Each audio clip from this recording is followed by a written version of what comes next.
Au nom du Père et du Fils et du Saint-Esprit. Amen. Viens, Esprit Saint, viens en nos cœurs, ô lumière bienheureuse, viens remplir jusqu'à l'intime le cœur de tes fidèles. Évangile de Jésus-Christ selon saint Jean. En ce temps-là, Jésus disait aux Juifs, « Si c'est moi qui me rends témoignage, mon témoignage n'est pas vrai. C'est un autre qui me rend témoignage. Or, et je sais que le témoignage qu'il me rend est vrai. Vous avez envoyé une délégation auprès de Jean le Baptiste et il a rendu témoignage à la vérité. Moi, ce n'est pas d'un homme que je reçois le témoignage, mais je parle ainsi pour que vous soyez sauvés. Jean était la lampe qui brûle et qui brille, et vous avez voulu vous réjouir un moment à sa lumière. Mais j'ai pour moi un témoignage plus grand que celui de Jean.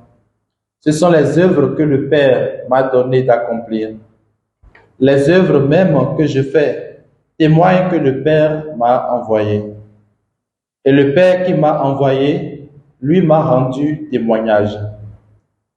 Vous n'avez jamais entendu sa voix, vous n'avez jamais vu sa face, et vous ne laissez pas sa parole demeurer en vous, puisque vous ne croyez pas en celui que le Père a envoyé.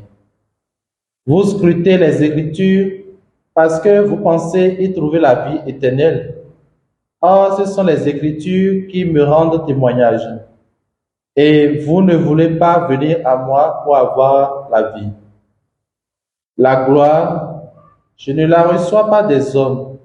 D'ailleurs, je vous connais. Vous n'avez pas en vous l'amour de Dieu. Moi, je suis venu au nom de mon Père, et vous ne me recevez pas.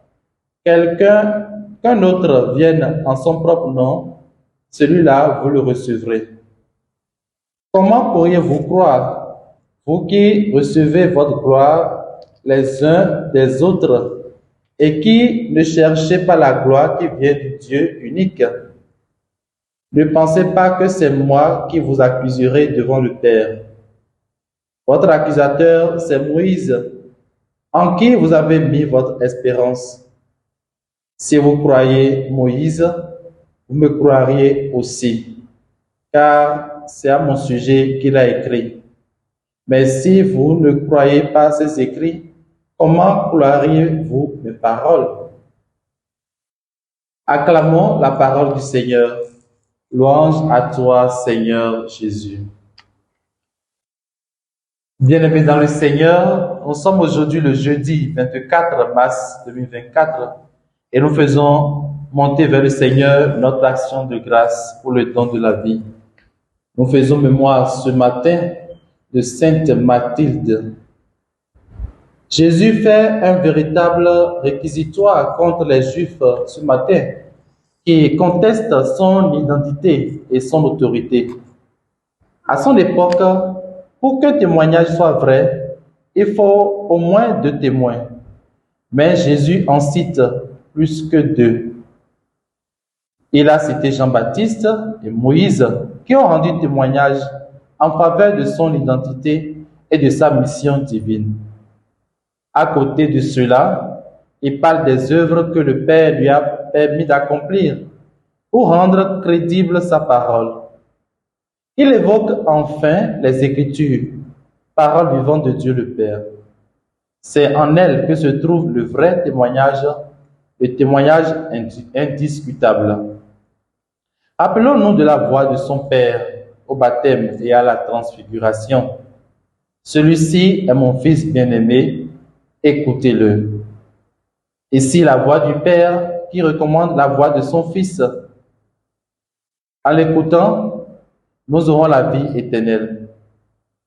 Bien-aimés dans le Seigneur, face à l'idolâtrie moderne et ses corollaires qui tendent à ériger l'homme en Dieu, l'écoute de la parole de Dieu et sa mise en pratique aiderait à une conversion véritable. Ainsi, le témoignage de Christ serait authentique. Chrétien, mon frère, chrétienne, ma sœur, quelle est la qualité de ton témoignage pour le Christ? Est-ce un témoignage hypocrite ou un témoignage véridique? Puisse Sainte Mathilde intercéder pour nous et que Dieu Tout-Puissant vous bénisse et vous garde dans sa joie et dans sa paix. Au nom du Père et du Fils et du Saint-Esprit. Amen.